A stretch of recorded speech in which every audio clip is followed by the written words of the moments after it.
কথা আমার স্পষ্ট হয়নি? এখন কথা হচ্ছে যে হোসাইন রাদিয়াল্লাহু তাআলা আনহুর প্রতি এত ভালোবাসা তাদের কেন? এই জিনিসটা খুব মনোযোগ দিয়ে স্মরণ রাখবেন। যেমন আপনার নাম কি বলেন তো? আব্দুল মান্নান।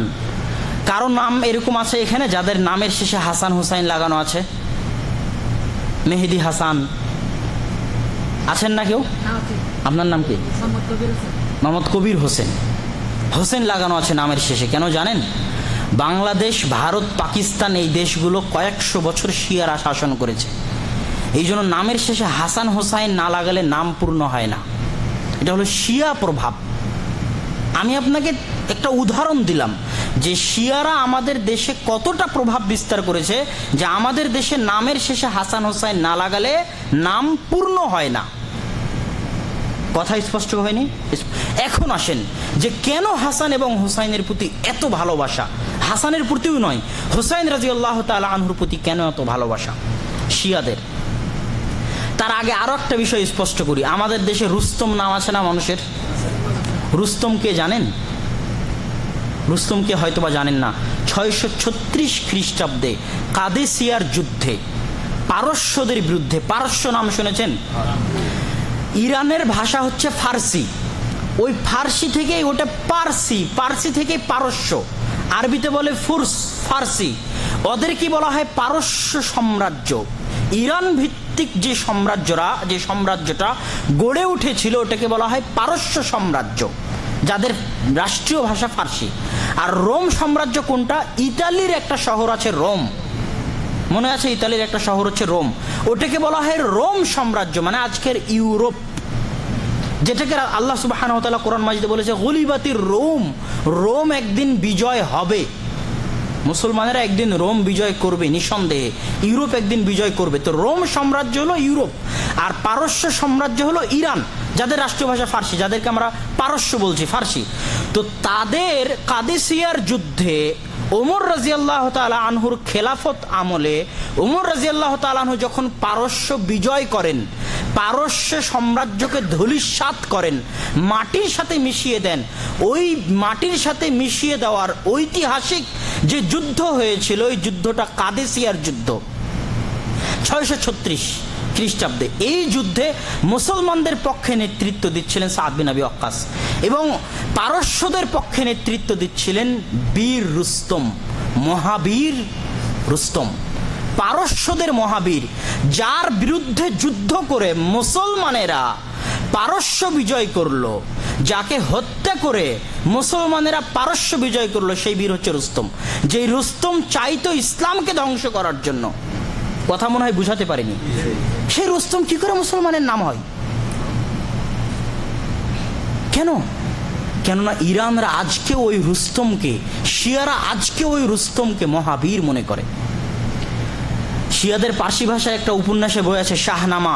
সেই শাহনামাতে রুস্তম সোহরাবের বাপ বেটার ঐতিহাসিক কাহিনী বর্ণনা করা আছে। তো এখনো ইরানের শিয়াদের মহাবীর হচ্ছে রুস্তম, এবং তারা আজও তাকে রুস্তম মহাবীর হিসেবে সম্মান করে, অতটা সম্মান করে যতটা মুহাম্মদ সাল্লাল্লাহু আলাইহি ওয়াসাল্লামকেও করে না। আর ওমর রাদিয়াল্লাহু তাআলা আনহুর প্রতি এত রাগ কেন? শিয়ারা কিন্তু ওমর রাদিয়াল্লাহু তাআলা আনহুকে সহ্য করতে পারে না, আয়েশা রাদিয়াল্লাহু তাআলা আনহুকে সহ্য করতে পারে না। কেন? ওমর রাদিয়াল্লাহু তাআলা আনহুর যুগেই পারস্য সাম্রাজ্য শেষ হয়ে গেছিল, ধ্বংস হয়ে গেছিল ওমর রাদিয়াল্লাহু তাআলা আনহুর হাতে। এই জন্য তারা ওমর রাদিয়াল্লাহু তাআলা আনহুকে সহ্য করতে পারে না।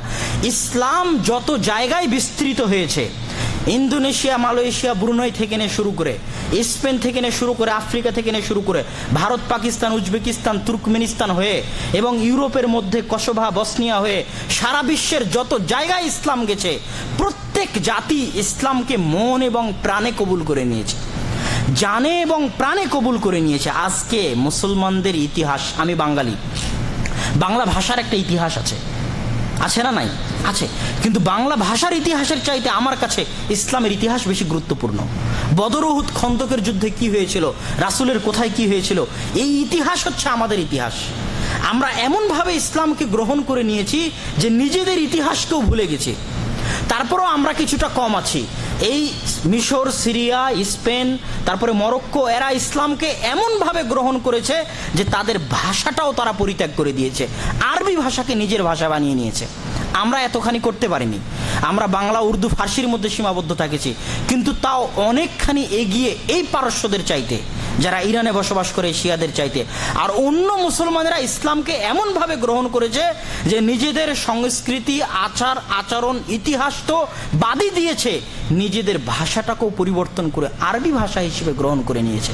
কিন্তু একমাত্র জাতি এই পারস্য যারা ইসলামকে মনে প্রাণে কবুল করতে পারেনি। এখনো তারা তাদের ওই পারস্য ইতিহাসকে, ওই সাম্রাজ্য, যেই সাম্রাজ্য রাসূল আসার আগে ছিল, ওই সাম্রাজ্যের ইতিহাস নিয়ে গর্ব করে, বীর রুস্তমকে নিয়ে গর্ব করে এবং ওই সাম্রাজ্য পুনরায় প্রতিষ্ঠা করার স্বপ্ন দেখে, কিন্তু নামে মাত্র ইসলামের নাম তাদের গায়ে চড়িয়ে রাখে। এতটুকু বলার পর এবার সামনে আসি যে হোসাইন রাদিয়াল্লাহু তাআলা আনহুর প্রতি এত ভালোবাসা কেন, অথচ আলী যেই দিন মারা গেলেন রাদিয়াল্লাহু তাআলা আনহু, হায় আলী করা উচিত ছিল। আলীও তো আল্লাহ রাসূলের পরিবারের, আল্লাহ রাসূলের নিজ চাচার ছেলে। শুধু কি হোসাইন আল্লাহ রাসূলের পরিবারের, হাসানও তো আল্লাহ রাসূলের পরিবারের। তো হায় হাসান করা উচিত ছিল। হাসানকেও মানুষ হত্যা করেছে রাদিয়াল্লাহু তাআলা আনহু। শুধু হোসাইনকে নিয়ে কেন এত ব্যস্ততা? তার কারণ হচ্ছে ওমর রাদিয়াল্লাহু তাআলা আনহুর আমলে যখন পারস্য ওমর রাদিয়াল্লাহু তাআলা আনহু বিজয় করেছিলেন, তখন পারস্যের বাদশাহের কন্যা শাহজানানা এরকম নাম, তাকে বন্দি করে ইসলামী সাম্রাজ্যে নিয়ে আসা হয় এবং যখন গনিমতের মাল বন্টন হয় তখন এই শাহজানানাকে হোসাইন রাদিয়াল্লাহু তাআলা আনহুর সাথে বিবাহ বন্ধনে আবদ্ধ করে দেওয়া হয়। তো এই হোসাইন রাদিয়াল্লাহু তাআলা আনহুর যিনি স্ত্রী, তিনি হচ্ছেন পারস্য সাম্রাজ্যের রাজার মেয়ে। পারস্য সাম্রাজ্য ধ্বংস হয়ে যারা বন্দী হলেন তাদের মধ্যে পারস্য সাম্রাজ্যের রাজার মেয়েও ছিল। সেই রাজার মেয়েকে বিয়ে করেছিলেন হোসাইন রাদিয়াল্লাহু তাআলা আনহু।